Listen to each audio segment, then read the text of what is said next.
Welcome to Parentless. Please note that in this show, you may hear graphic descriptions or language that may not be appropriate for everyone. Listener discretion advised. This episode was so much fun to record. One Saturday in July of 2020, I met virtually with Diane Michael, author of After Mom. Diane was so easy to interview and so polite that she didn't even mention my poor internet connection in the last half of our talk. And she didn't complain or seem to hate it when my kids barged into the room during some pretty important points. Thanks, Diane. So I'm Diane Michael. I just turned 40 this year in 2020. So another one of those, oh my goodness, 2020 things. And I live in Daytona Beach, Florida. I've been here for almost a decade, and I actually run a marketing company. So got a lot on my hands, but love every moment of it. I'm just honored to be a part of this. This is my first podcast. No way! Woo! So cool. This is a fact production of City.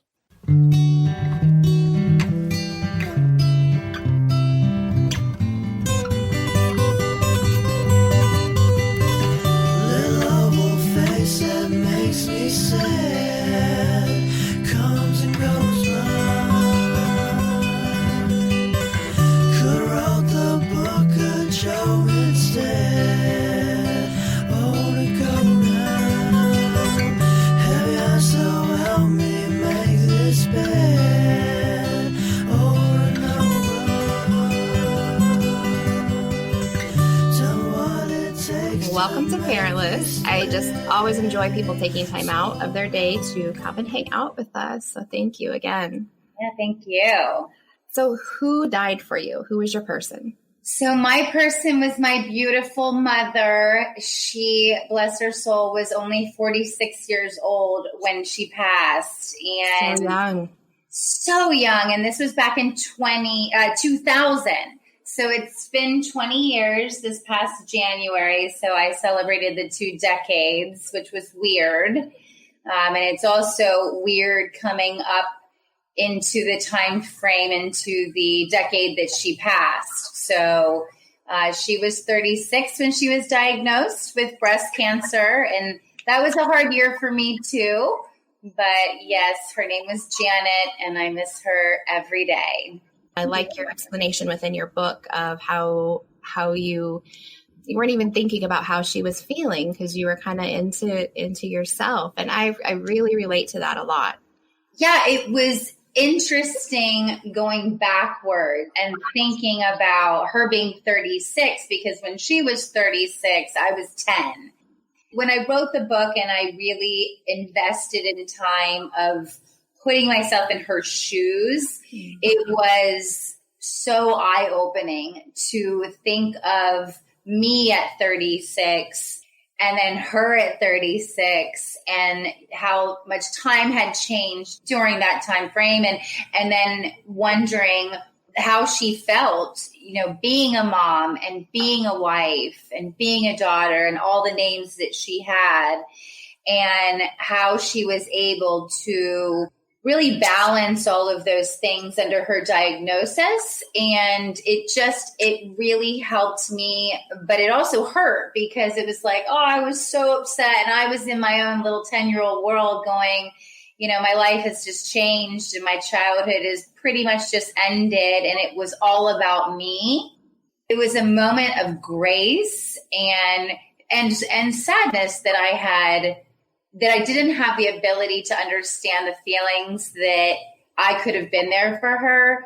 But at the same time, we can't be upset at ourselves for, being, and I hate to use the word selfish. I love the self-love part of it, being protective of our own feelings and emotions and how we're receiving the information that we're getting. But it is also, I think, a cool opportunity for people that maybe haven't lost another parent or a friend, or who are reading it, because sometimes people read After Mom and they haven't lost anyone close to them. And it kind of gives that like, hey, when things like this happen, maybe put yourself in their shoes too. What happened to Janet? So she passed in January of 2000, and she was 46. and it was due to complications of breast cancer. She fought for 10 years, and it had gone to 9 or 10. The jury's out. The family has a hard time remembering all of the treatments, but basically there was 10 treatments over 10 years.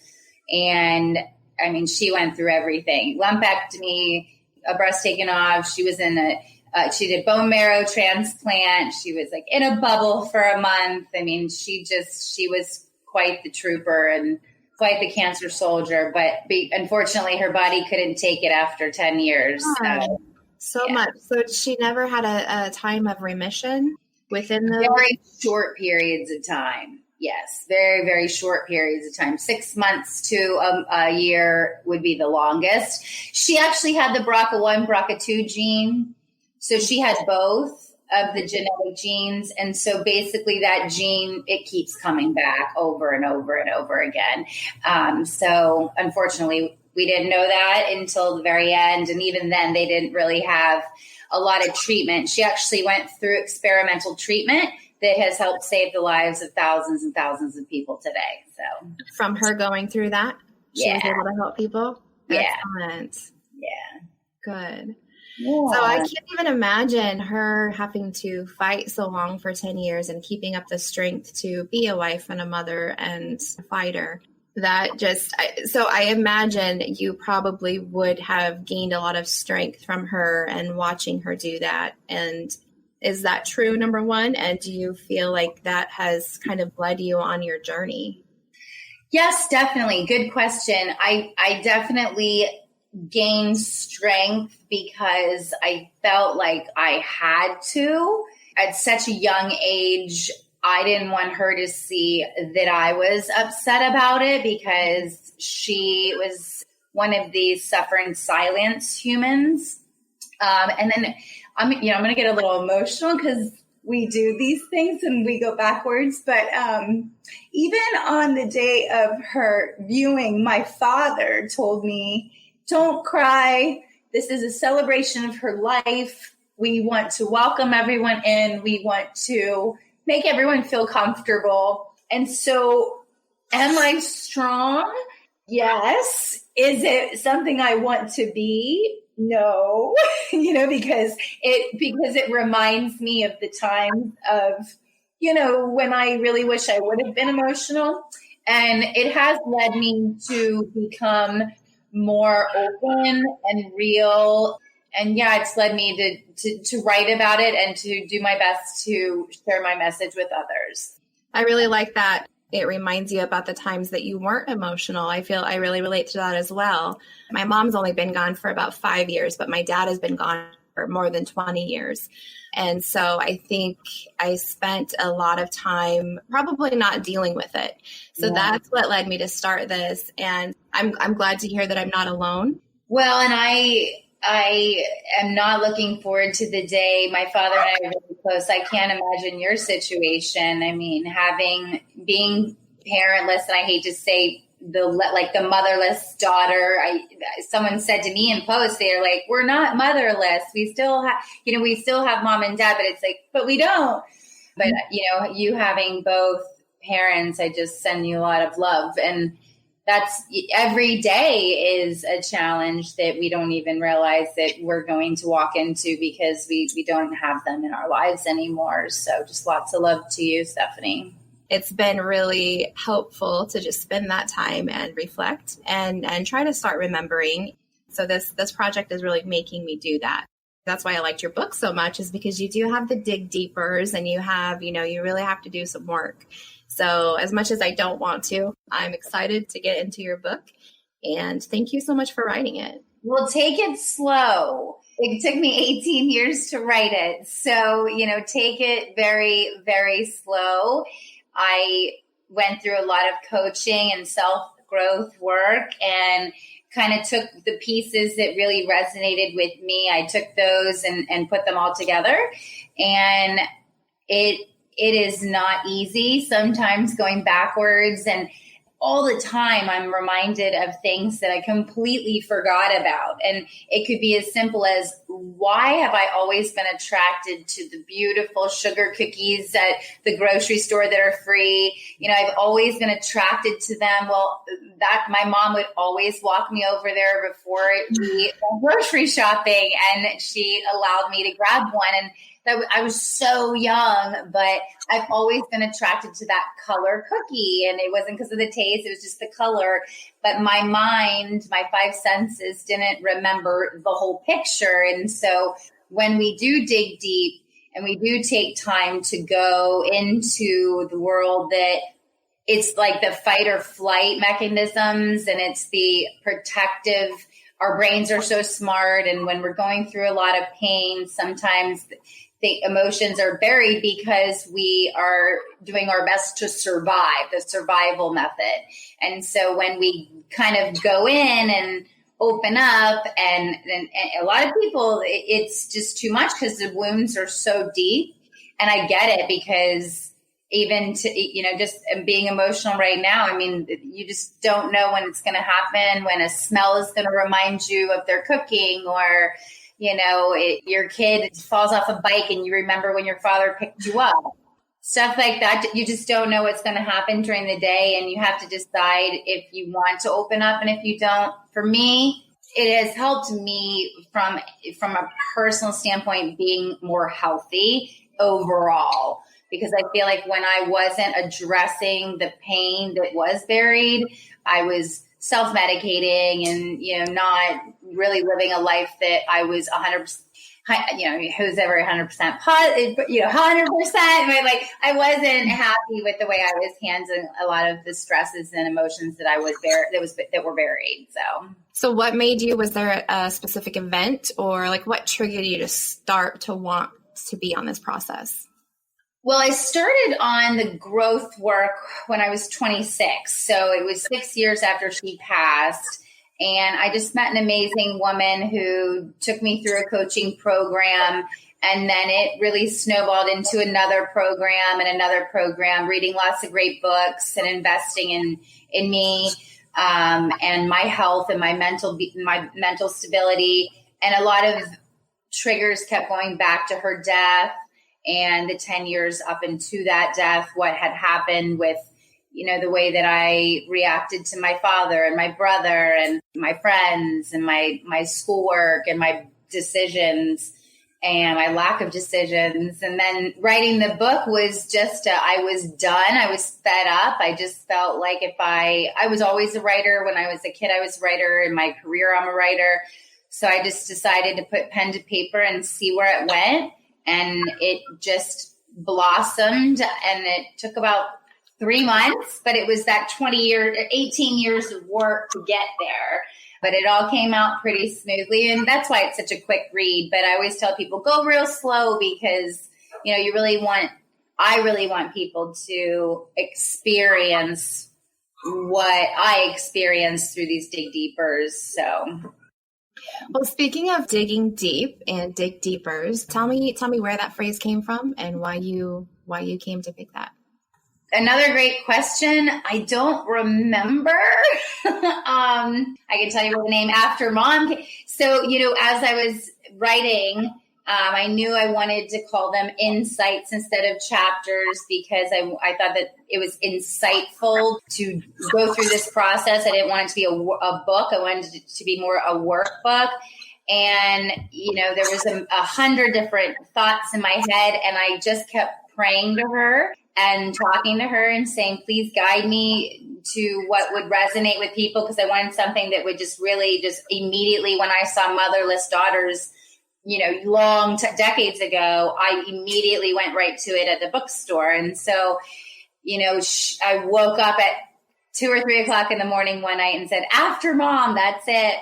And then the Dig Deepers were just, I think it's just something that me and the coaches I've worked with have kind of just used as a term. I've seen it before, but it was more of a, hey, if you want to really explore this insight, you can dig deep by doing this exercise. And it is a kind of a warning, like you're going to dig deep. So, you got to be ready for it. And not everybody does them, they'll read the insight and then sometimes they don't do them. They'll go back. That's what I've heard. And, there really is no rhyme or reason to them, but they sometimes really make people think, and sometimes it invokes a lot of emotion. See, just hearing that people would go all the way through it and then go back, that doesn't feel right to me. And it bothers me. It bothers me that people choose to do that. I just don't feel like that would be helpful. Maybe, I don't know, but everybody does everything their own way. So yeah. I like that you pointed out that you used insights. I've read the first insight, but I didn't really catch that it wasn't exactly a chapter. I like that. Okay, so on page 1 in the introduction of your book, it says, when that feeling hit me, I started to practice digging deeper and asked myself what's going on in my subconscious that is making me feel this way. I call this the universe's nudge. Some call it intuition. Universe nudge is what is that for you? I know it's your page, but what else is it? Yeah, so it's my Instagram handle. I didn't want to do after mom because I do want to keep writing. I enjoy writing, and I don't know what it's going to look like for the future. So I didn't want to have a specific name associated with my Instagram handle. But when I started the growth work, when I was 26, I was introduced to The Secret. And I was introduced to What the Bleep Do We Know by my first coach, Mena, and, was really introduced to the way that the universe is really conspiring to, this is my personal opinion, that the universe is really conspiring to really help us.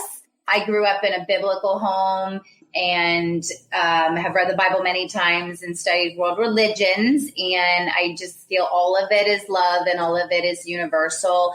And so I feel that we get these nudges, and I feel like it's from the universe. And some may call the universe God, and some may call it other words. But I just felt like it would resonate with people if they saw it, and it has. I've gotten a lot of messages that say, I saw your page and it spoke to me. And then I saw it was after mom, and I lost my mom. And so it's worked out well so far. And I want it to be something that's forever. What is if someone was about to start this book, and like I said, I've done the first insight, I answered some of the questions. I haven't done all of the dig deeper. Like, what's the first insight? Which one did you do? It was about the relationship. Now, may I ask you a couple questions? Sure. So, as you started reading, are you feeling more about mom or dad, or both? Mostly mom. I need to do it for dad too. Again, that's been quite some time, and I have memories, but not a whole lot. I mean, I think my life would have been completely different if my dad hadn't passed away. So I kind of just count that in as my life story, and that's brought me here. But I do think I will do that with him, because I think it'll help me remember some of the things that I don't. You'll have to let me know. Yeah. Because it may have been buried. Oh, probably. Yeah. And that's something I like here. I know someone said a smell that reminded them of their dad. He was a welder. So it had, that certain smell. And I was just like, oh, yeah. I remember. Right. So yes.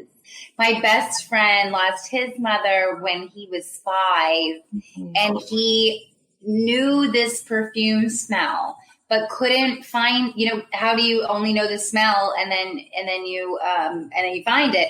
And he actually, I think 30, 40 years later, ended up finding a person that specializes in that.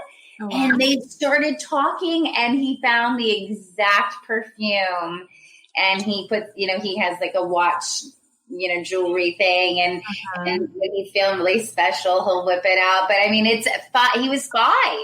He remembered exactly how it smelled, and after 30, 40 years, he was able to figure it out. I wrote about that in the book, because it was like, whoa, isn't that amazing how our brains just remember certain things? So I wish you the best in that journey, because things will. Thank you. Yeah, see, and I probably don't want them to, so that's probably why. I just want to say thank you all the time. I'll just be thank you. Thank you. Thank you. We're here for each other. And I hate that we have these things in common, but it's great to connect, and thank you. How do you answer people when, they hear about the loss of your mom and they say, oh, I'm so sorry to hear that? So I try to stay away from that because I feel like, it's a nice thing to say, but then what do you respond to that? Yeah, I know. Another good question. I actually asked in a post. It was interesting, the responses that I got. So my mom was so kind and such an angel.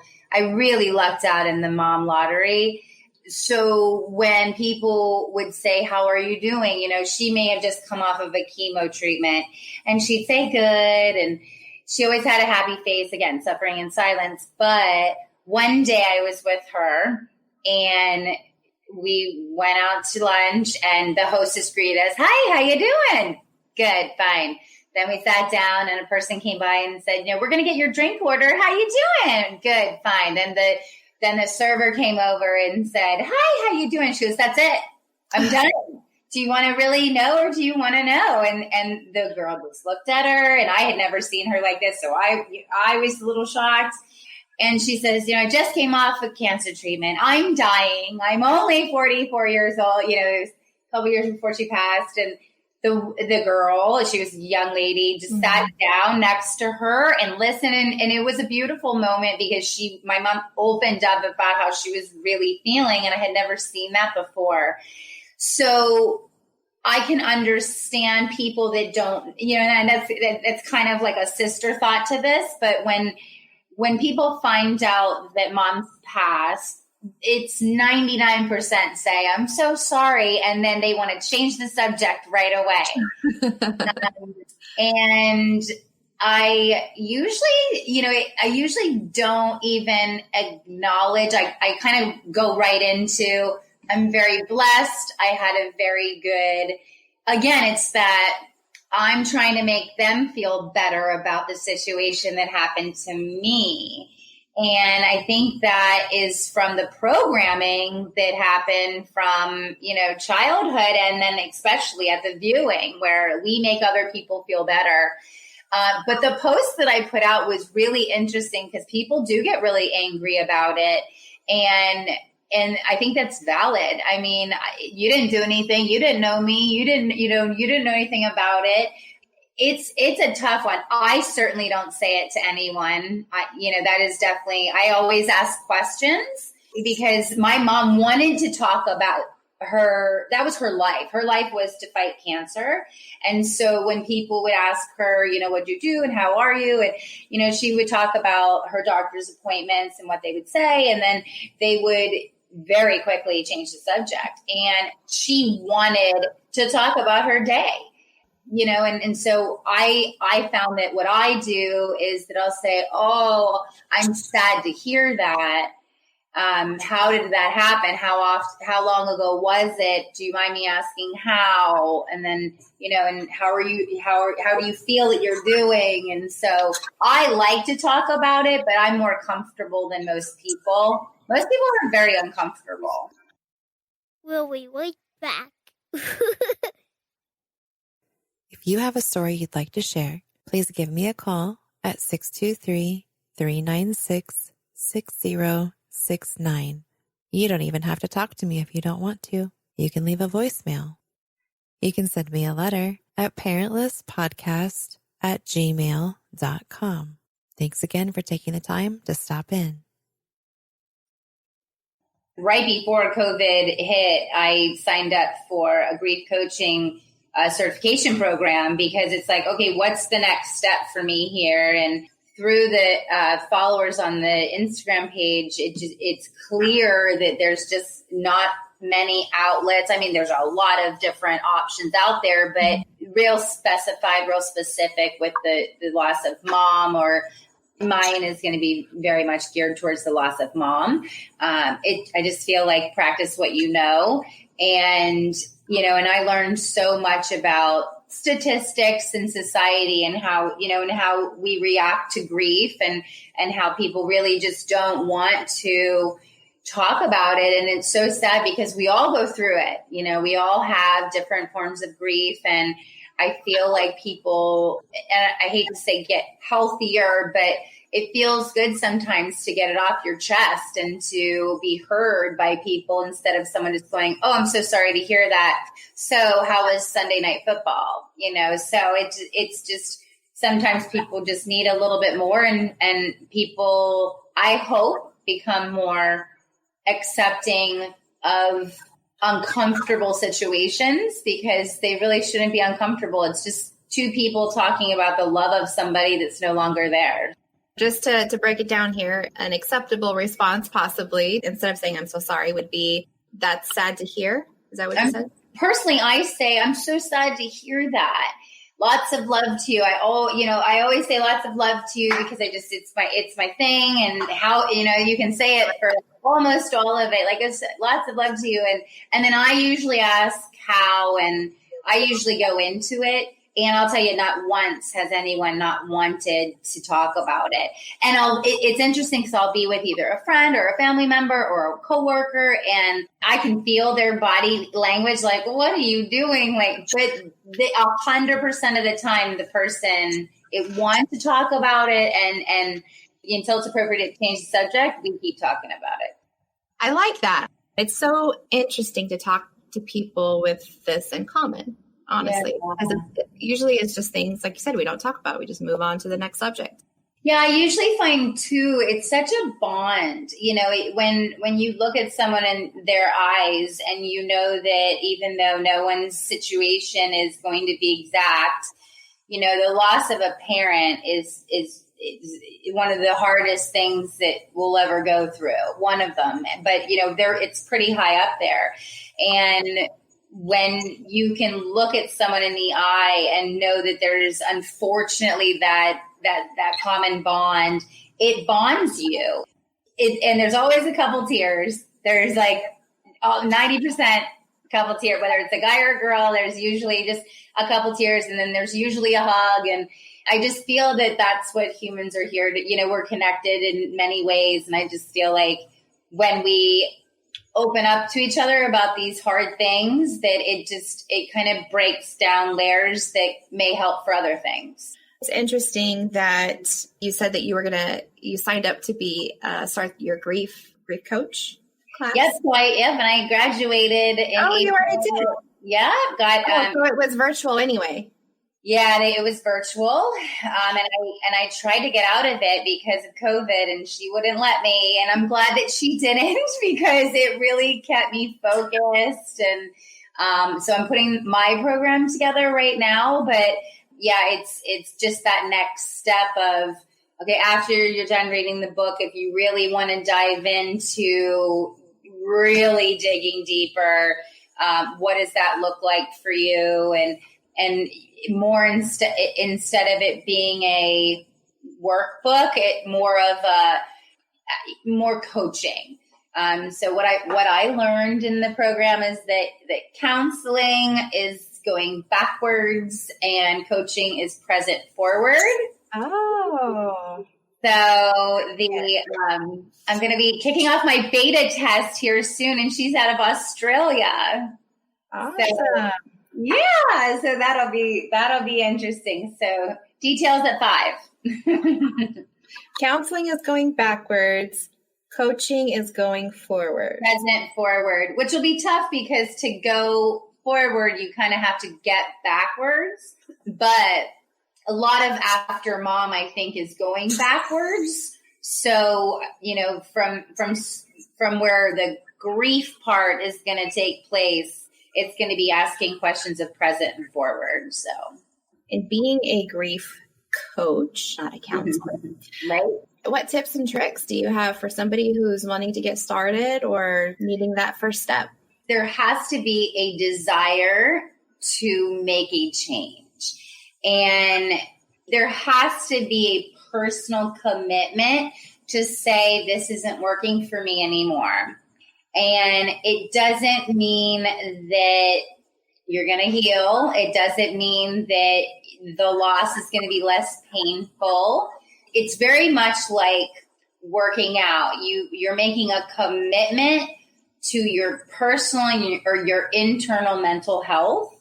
and what you want to design your life to look like. Because I feel so many people don't address what's going on deep down. And that really does have a ripple effect, in a lot of ways, whether it's self-medicating like I've done, whether it's, the way that we argue with our spouses, that could very much come from grief, whether it's, a fight. I know that my father has a huge issue with, and he'd be fine with me saying this, I hope, but if not, sorry, Dad. Like, he likes to run away from fights. Like, he flights instead of a fight. But he also, like, my mom left him essentially when she died, and his second wife died. And so he's got this pattern, but he can't break the pattern because he's not doing any work. And so until we say, okay, where are you now? And what do you want to design to feel better about you as a human being and how your are you happy about your relationships? Are you happy and proud of the person that you are?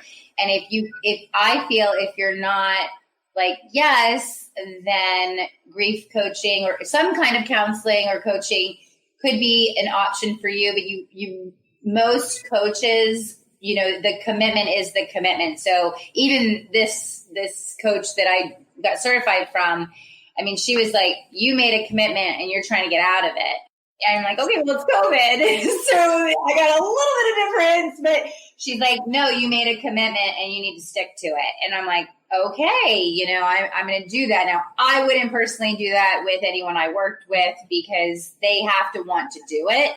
But so that's the tip, is just, you have to really want to make a change, and it doesn't have to be a major change. It doesn't have to be, this life altering moment. It just needs to be, I'm not happy with where things are, and I want to explore ways that I could have opportunities to feel better presently and in the future. You have done all of this work in your life, and you mentioned that your dad may not want to or be ready to do work in his life. Yeah.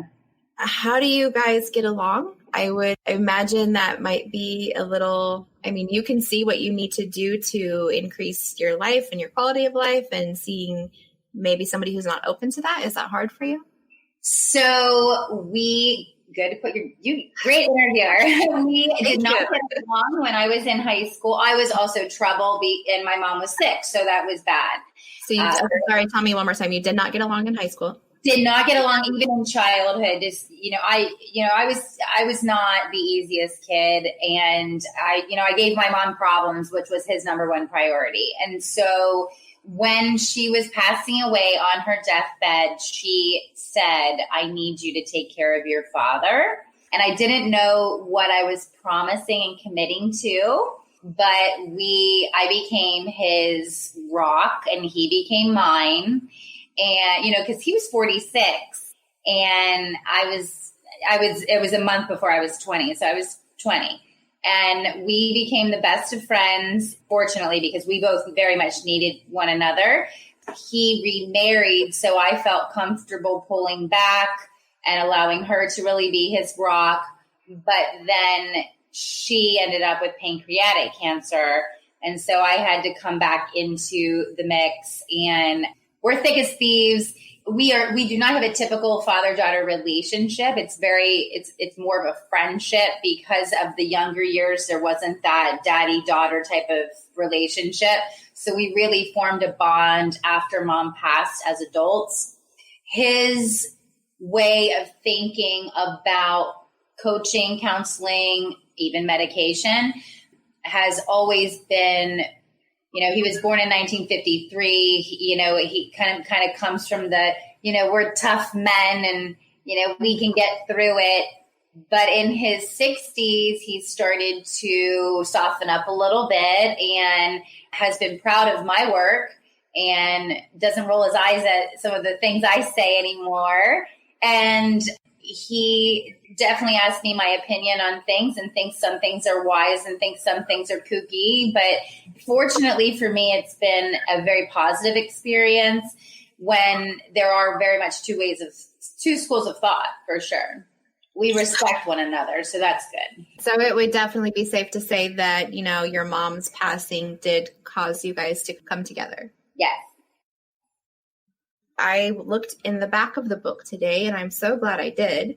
I saw all these beautiful pictures of your mom and your family and your bio, which is super interesting. One of the things I had thought was that your mom had passed away before you went into the military, and I see that is incorrect. So you were already there when she passed away. Right. So the fact that you even entered the military, I mean, that would never cross my mind. I don't have that mindset, I suppose. It was a bribe from my father. Oh. Yeah, it was a bribe. He wanted to get you into shape, didn't he? Yeah, he did. Exactly. Okay. So yeah, working with nonprofit and all of that work that you've done, I was wondering if that was just like a personal drive that you have. Yeah, no, so the military real quick was funny because so I moved out at 17 because the relationship was so bad between my father and me. And when I moved out, we really became close, which was good because before mom passed, there was already a foundation being built. So it wasn't like right when she passed, I had to step in. I was there. I mean, in the hospital, she died at home, but the month before she got home, the two of us went downstairs into the cafeteria, and he says, this is it. And I said, I know. And he said, I can't believe it's finally going to happen. And I said, what can I do for you? And he said, he just started crying. That's the first time I had ever seen him cry in my life. And he said, no one's ever asked me what they could do for me because, everybody was focused on my mom. And so that bonded us very much. I was gone early and I went to college early and I was paying for everything on my own at a younger age and very defiant, very independent, like quote unquote, I got my air quotes here.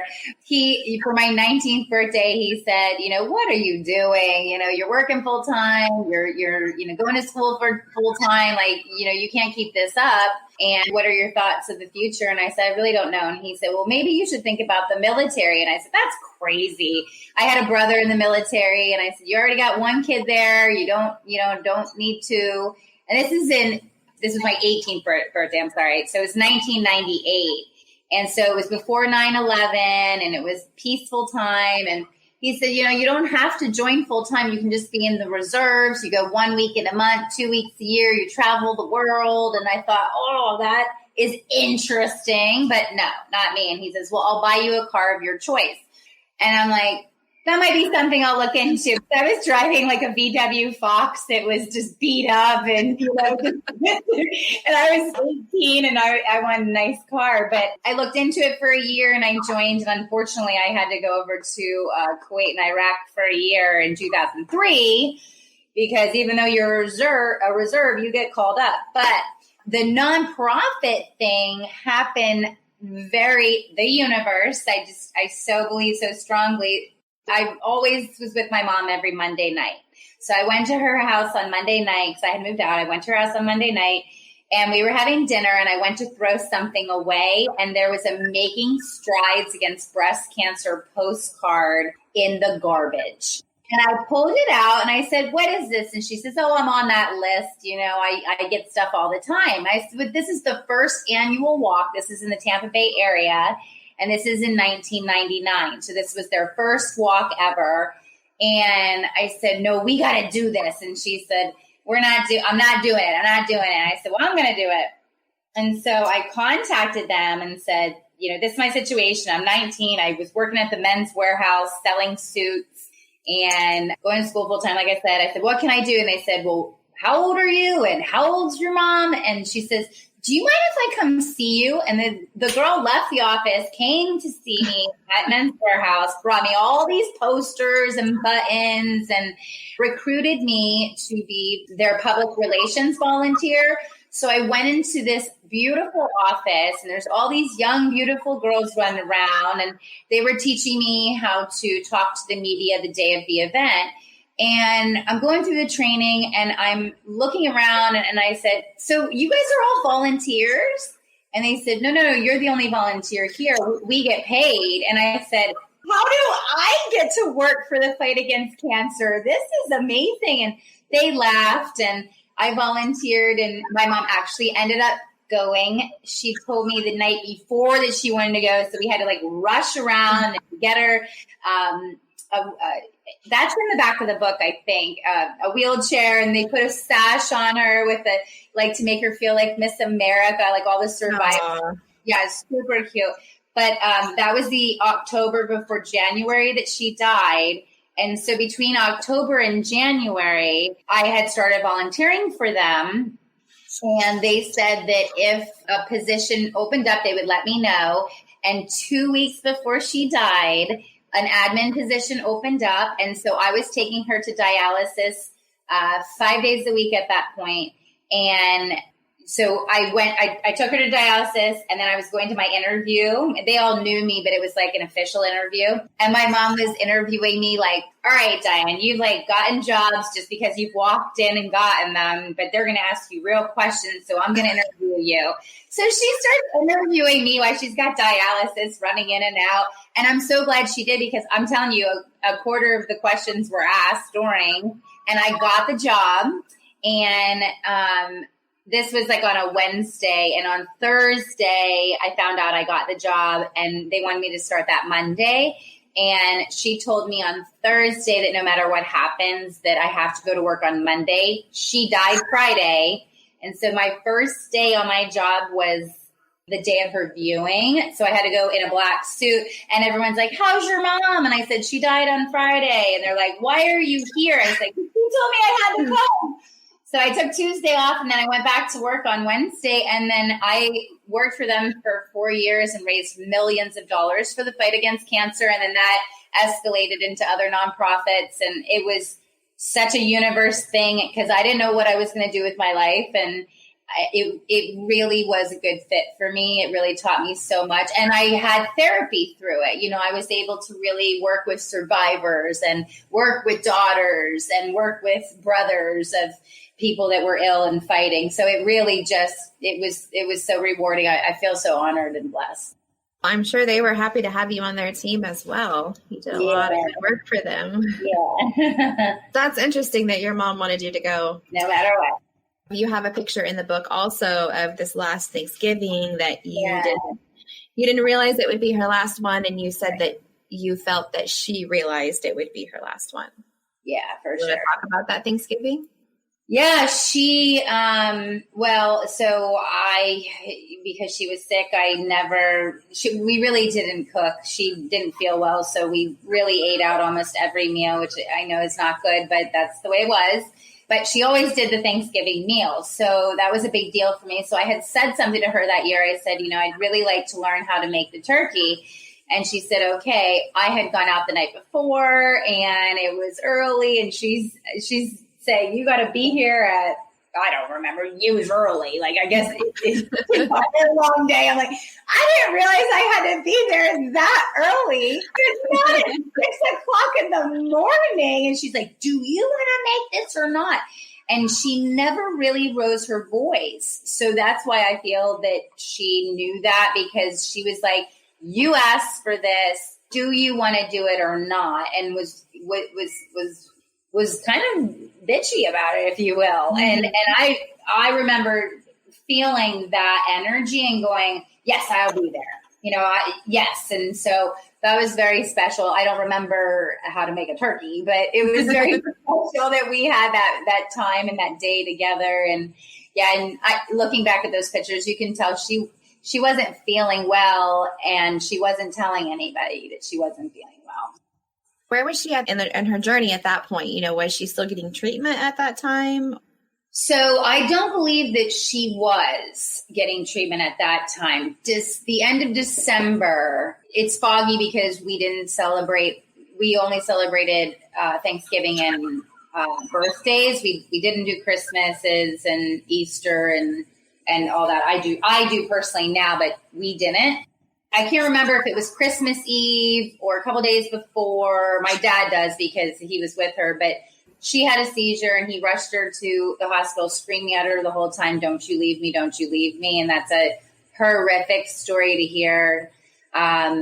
So we all went to the hospital, and she told him, "I'm done. I'm not fighting." And he says, "Okay, honey, if you're really done, you're done in like 5 days. So you're going to have to go through another procedure to get a good month to 2 months." And he said that she looked out the window of the room and wouldn't make eye contact with him for like 5 minutes because she was done.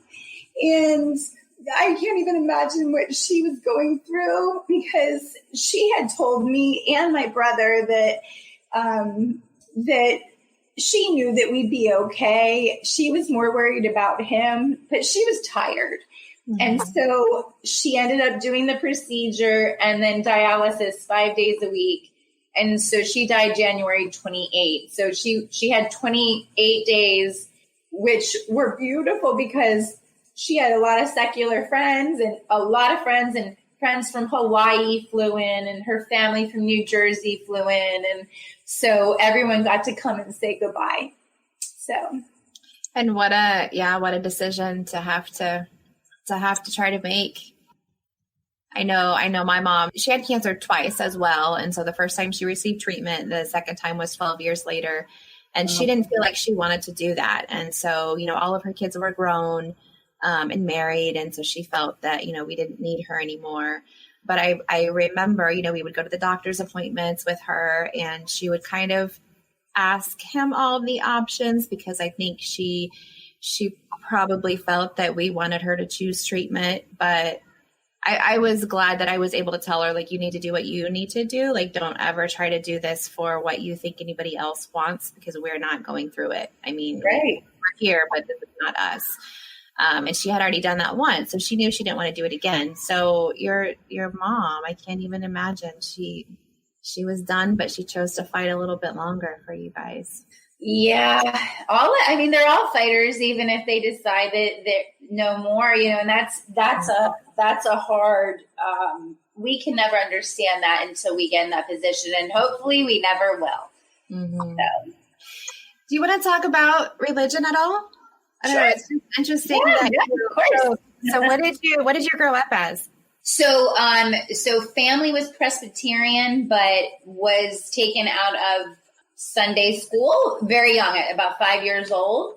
My mom read us the Bible every night until she got sick, until I was about 10. So I know a lot of scripture. I can debate with the best of them. I like to think from a biblical standpoint. And then I just got so interested as a teenager in the universe and extrasensory perception and Taoism.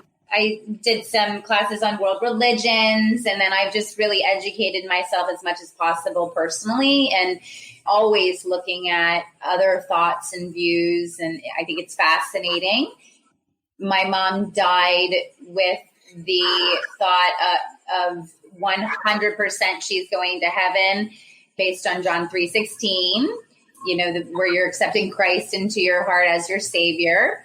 And I said, what if it's all smoke and mirrors, and what if you get up there and he's just Jesus, he's just walking around just like everyone else. And she said, if I'm right, well, thank goodness. And if I'm wrong, then I'm just going to be dirt anyway. Mm-hmm. And so she had two big schools. It was like, either I'm going to be with God or I'm going to be dirt. And crazy enough, throughout the years, I have gone to tarot card readers. I've gone to mediums. I have explored, and I hate to use the words new age, but I have definitely gone that path. My father says to me one day, this is years ago, he says, your mother would be so disappointed in you.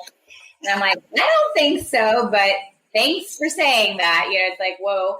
And now he goes to a meeting on a regular, like I said, in his 60s, he's softened up quite a bit. He has spoken to my mother, and he says, Diane, she says, it's all great, but it's all love and everybody's together. And so, there are lots of different schools of thought, but I'm open to all of it. I personally believe that religion is love. I'm kind of like Bob Marley in that respect. You've gone to mediums and tarot card readers. So what have you found from that?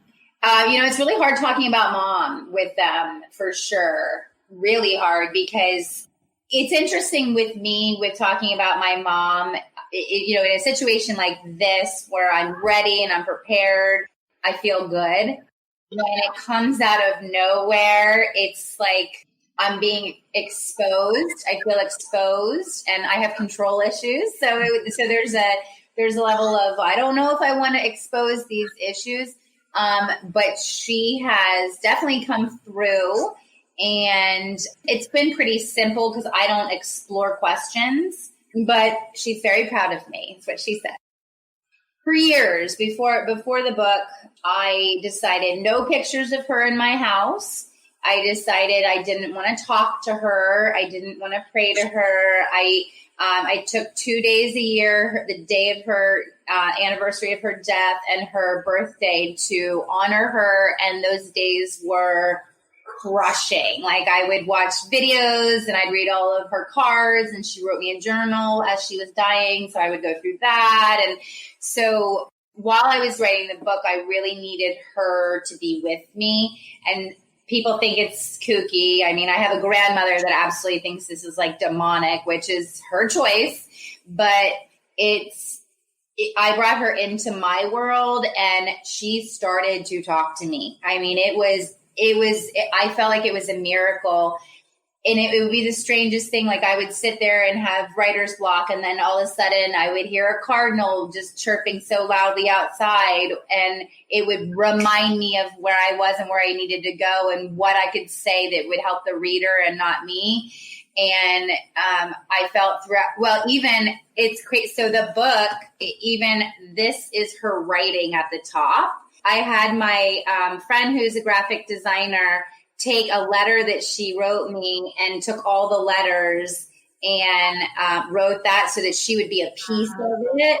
But I really started to explore that relationship again. And so I started talking to her, and I started to, I travel a lot. And so I drive quite a bit. And in my car, I would say, let me know that you're here. And the Fugees would come on, and that was like a thing between us, like little things like that I don't believe in coincidences.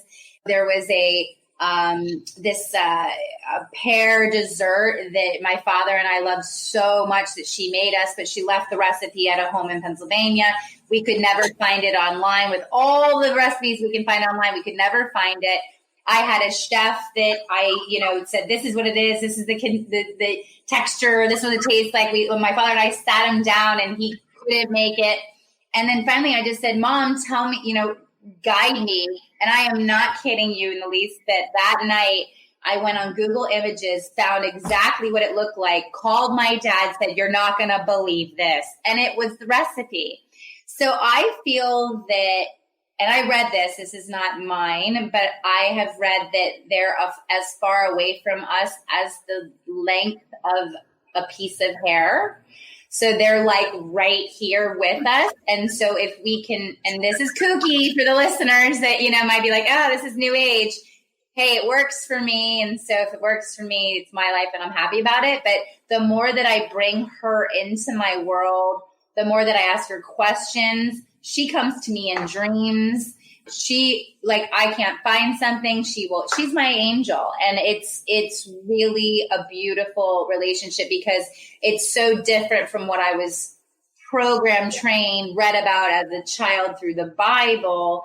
But I've been able to, kind of make my own rules as I've gone. That is so interesting. I grew up very religious, and my mom was very religious too. And so that was one of the things that she felt very confident in. And that was one of the things that helped her on her journey. So now, when I talk to people, I say, oh, well, do you have any signs or do you ever, see your person? And so some people have had stories about ghosts or when songs come on. And some people say, oh, well, I know that they're looking down on me. And I haven't reached a point in my personal journey on what I really think about on that. So I think it's interesting that you kind of, had a similar upbringing, and now you've explored these things, and your whole point, you started to think about her and bring her into your life, and then there she was. That makes complete sense. If You think about it, it will come to you. It's just so interesting because I never called her mama. It was always mom. It was never mommy, mama, or any different name. It was just mom. And I had just a few pictures of her around the house. And every time I see her, I'm like, hi, mama. Or I'll be talking, I'll be like, hi, mama. So it's a different relationship that I've developed, even with the name. Even if it's just a feel good thing for me, then I'm okay with it. But I have yet to ask or need without receiving from her. I mean, I haven't, not yet. So, and I don't do it often, but when I really need her, there's some way that I get what I need from her. That's something that I like to ask people too, is do you talk to mom? And so you do, and you get answers. That's exciting. See, I don't know. Whenever you told me about, they're as close as a piece of hair, like I got a little bit. Isn't that crazy? That is. Like they're as close as the depth of a strand of it. Like they're here, they're with us. And so we're taught biblically that God is the only omnipresent being, right? So he's the only, even Satan can't be at one, he can only be attacking one person at one time, lots of minions, but this is what we've been taught biblically. But so I wonder, okay, well, is she with me, and she's with my dad, and she's with my brother, and she's with my nephews? It's like those rules, in my personal opinion, are they don't apply. They're with us, they're here. It's just a different plane, different way, different thought process. As far as seeing anything, one time. And it was one time I really, really, really, really needed her. But I am telling you that 100, and I was not on any drugs. She was in a hologram, and it was very brief. And people are going to be like turning off and never wanting to buy my book because it just does sound weird when you tell people. But at the same time, this is my truth. We'll be right back. If you have a story you'd like to share, please give me a call at 623-396-6069. You don't even have to talk to me if you don't want to. You can leave a voicemail. You can send me a letter at parentlesspodcast@gmail.com. Thanks again for taking the time to stop in. It freaked me out. It was a hologram, and I got up and I went to the bathroom, and she kept talking to me while I'm in the bathroom, and I'm going, Mom, I need you to just stop right now because this is overwhelming to me. And it was overwhelming. But there was a hologram. It was very interesting. It was a little much for me. I don't know if that's something I would want to experience again, but I did need her very badly. I was at a very low point, and it was nothing but love. There was nothing that was scary. It was just overwhelming. Like my brain was like, am I seeing this? And then why aren't you stopping? Well, like I walked away from you and you still won't be quiet. Like be quiet. So it's weird. Before you saw her though, you were thinking about her and talking to her and saying, I need you and all of that. Yeah. Okay. Yeah. It was a very, very, very low point. And yeah. And it was a breakdown moment, unfortunately for me. And all of a sudden she was just in a chair right next to me. And it was like, I'm here. I love you. You're fine. All the things that a mom would say if they were just sitting right next to you. So, yeah. See that, I mean, that means that the possibility is open to everybody. I think so, for sure. Mm-hmm. The experiences that I've heard with my father and his medium, I mean, he goes quite a bit, which is so funny because I'm like, oh, Mom would be so disappointed, and it's like, oh, he never remembers those parts. But, he has had wonderful communications with my mom, his second wife, other loved ones that have passed. And a lot of people don't believe in those things or think that they're evil. And that's fine. Everyone's entitled to their opinion, which I love. I love that because that gives me the opportunity. But if they judge me for having these, and I'm not judging them, you can't have it both ways. You can either say, hey, what you believe is what you believe, and what I believe is what I believe, and I respect your opinion. And I love hearing conversations about the Bible. I think it's a great book of great stories. And I enjoy talking about world religions. And I think that we all have a piece of everything. And, nobody knows whether we're right or wrong until we're dead. So, well, it's interesting. The book I kind of put into 3 parts. The first part is just going, okay, let's talk about the loved one and let's bring up memories of the past. The second kind of part is, where do we need to forgive and heal? Because I think a lot of times there's a lot of blame, not only to yourself, but to your loved one. Like, I didn't realize how angry I was at my mom. And that took a lot of work to get through that, because I felt guilty for being angry at her. So there's a lot of healing and forgiveness. It's kind of like in the middle of it. And then the last part of the book is about how to keep their memory alive. And the 3 parts kind of all work together. And that's why I say you can kind of work all around, but there is a method to the madness. But the keeping the memories alive for me just changed so drastically, because like I said, people say I think about her every day. I wasn't. And I still don't. I don't think about my mom every single day, because I don't have a lot of things around that are of her purposely. And frankly, she taught me a lot of independence. And so like they're not to say that somebody else isn't independent if they think about them every day, but I just don't think about her every day. So I wanted to bring her back into my world. And so I really focused on, well, what can I do to keep her memories alive, like making snickerdoodles on her birthday. Did you guys say, like, I love you? Did you give hugs? Did you do all that? She wasn't a very touchy, her and my father were not affectionate people. She definitely said love, and I definitely felt that I was in a huge environment of love. So I'm very blessed in that respect. We had a very positive relationship. She was truly a woman of Christ and did her best to live as a woman of a God-loving woman, and practiced the fruits of the Spirit, and was as close to an angel as I could ever describe. The way that we're loved very much oftentimes is the way that we share that love. And, I always wanted to be held. But I will say, the week that she died, she did hold me, and she was really little. I'm 5'4". She was like 5 foot, 93 pounds, tiny little thing. And she held me kind of like a baby we had a hospital bed in her bedroom, and she just held me and told me all the things that she wanted for my life, and how proud of me she was.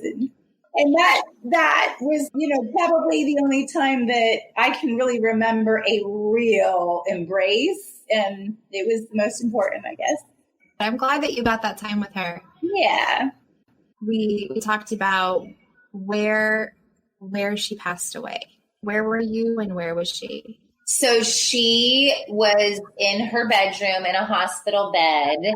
So my father yelled for me, and he said, it's time. And so I had to walk upstairs and sit with her, and I had to tell her all the things that I wanted to say that I didn't get to say that week. But I basically just told her it was okay for her to go.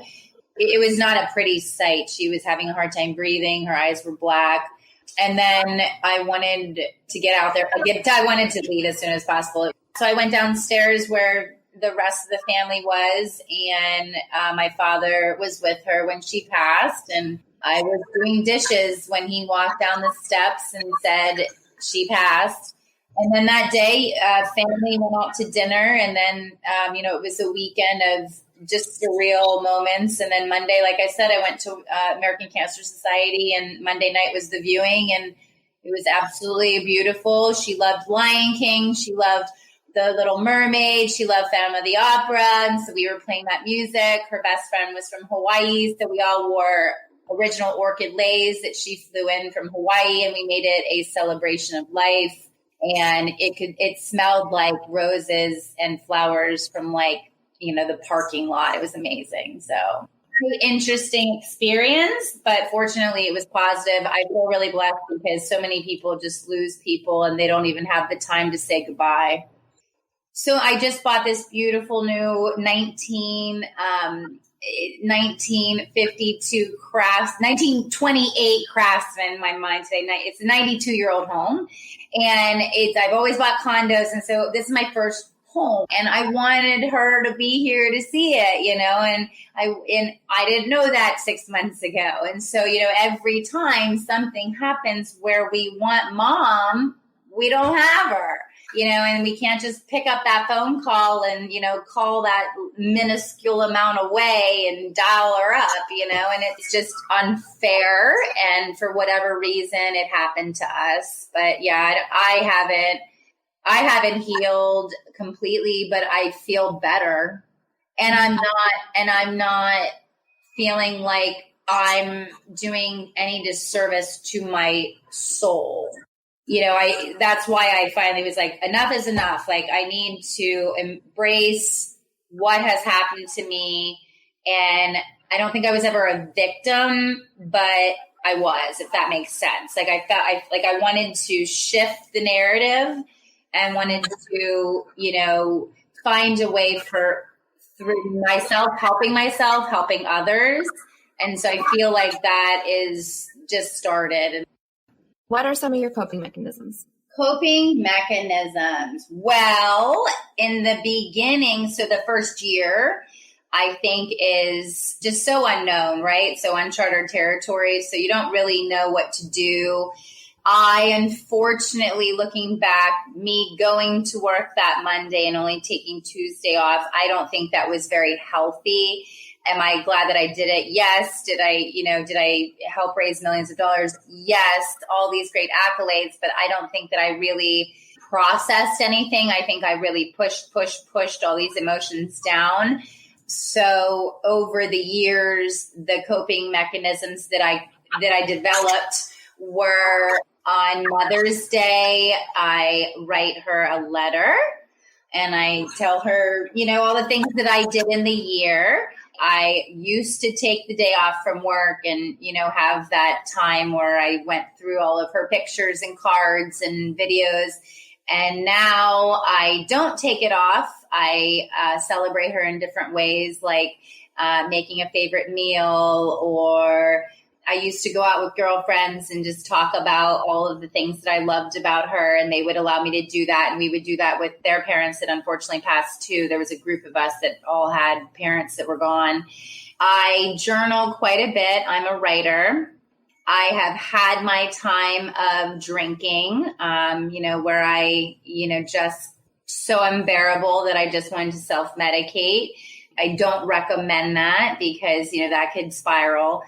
I really talk a lot in the book about, keeping her memory alive and honoring her in different ways. Like my friend who, takes out that perfume and, on special occasions, or, maybe make a collage or plant her favorite flower.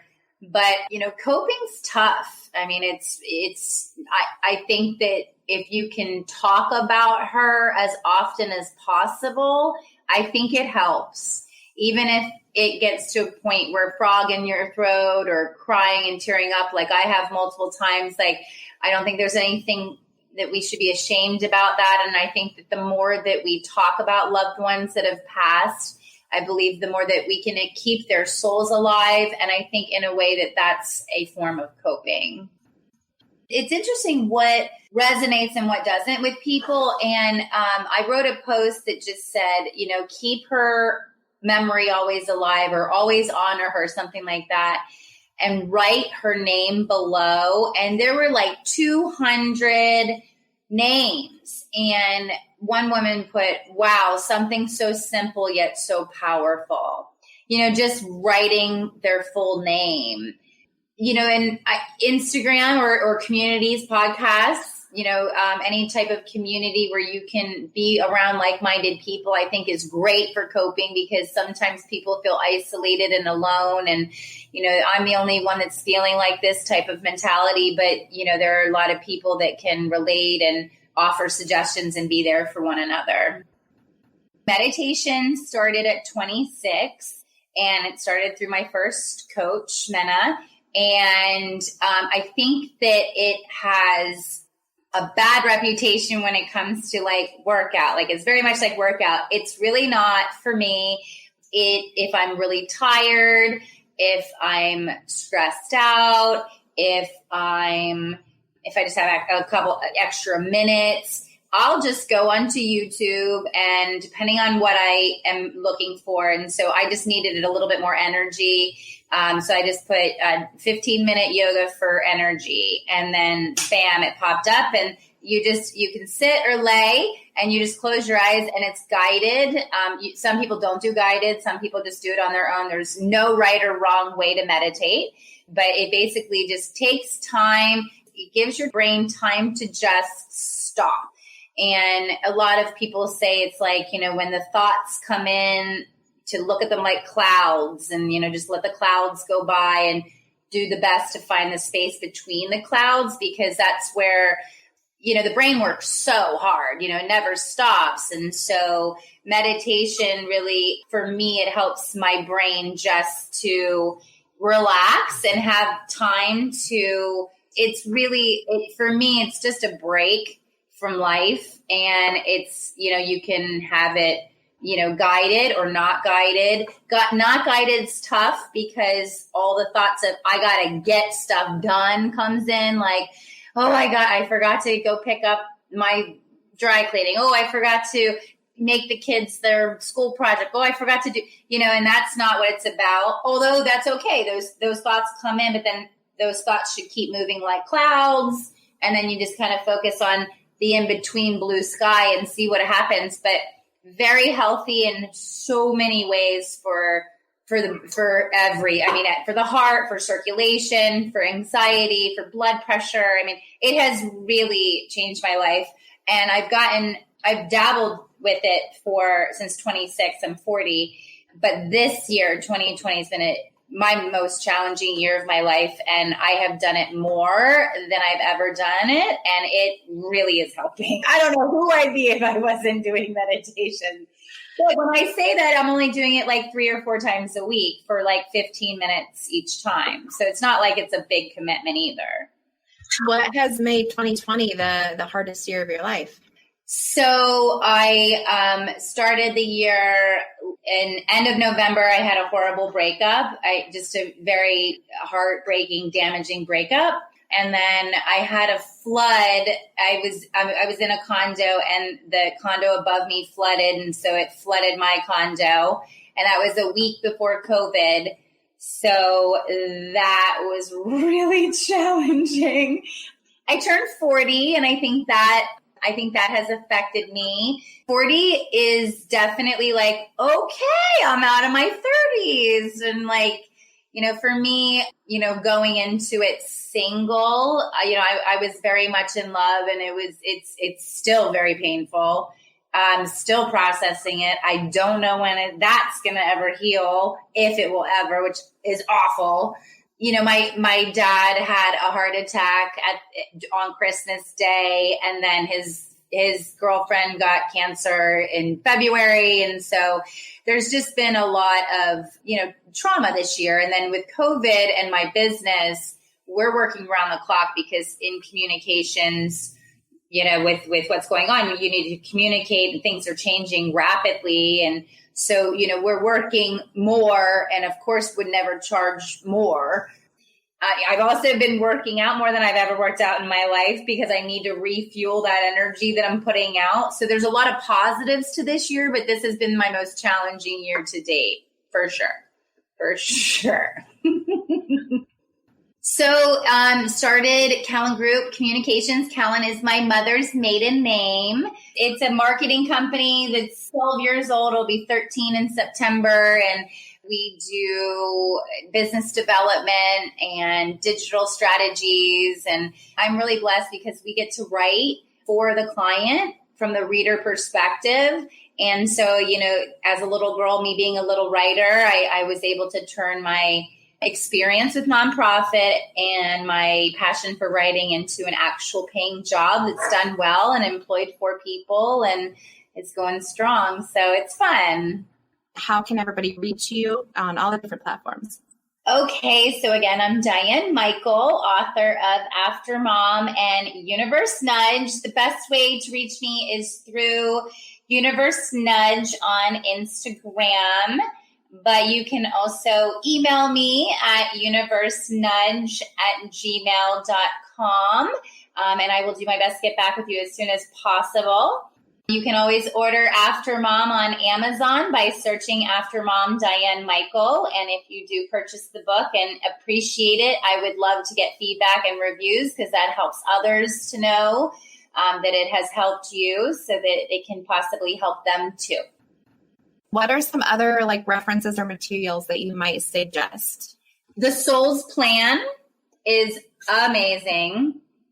And then I highly recommend anything. And I just want to make sure that I have so many great mentors that recommend things to me.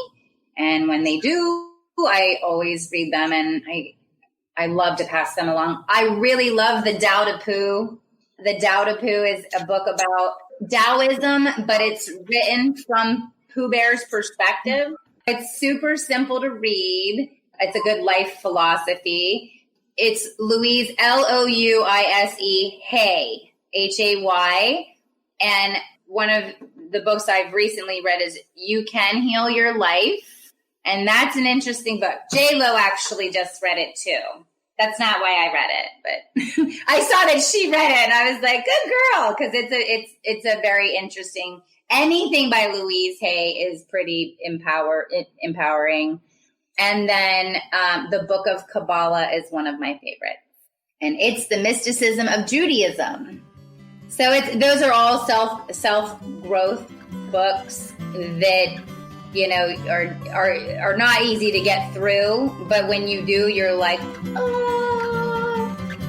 All right. Well, Diane, thank you. It's been a pleasure. Thank you. It's been a pleasure. We'll be in touch for sure. Talk soon. All right. Thank you. Bye-bye. Good night. Empty faces, covered in cars, spreading fake skin, passing me by. Parentless is recorded in Phoenix, Arizona. Find us on social media and any podcast platform. Music provided by Colin the Coco and the Revolving Birds. Studio provided by Fat Kid Productions. Check out one of the many shows available on our network. I'm your host, Stephanie Relaford. Thank you for listening to Parentless.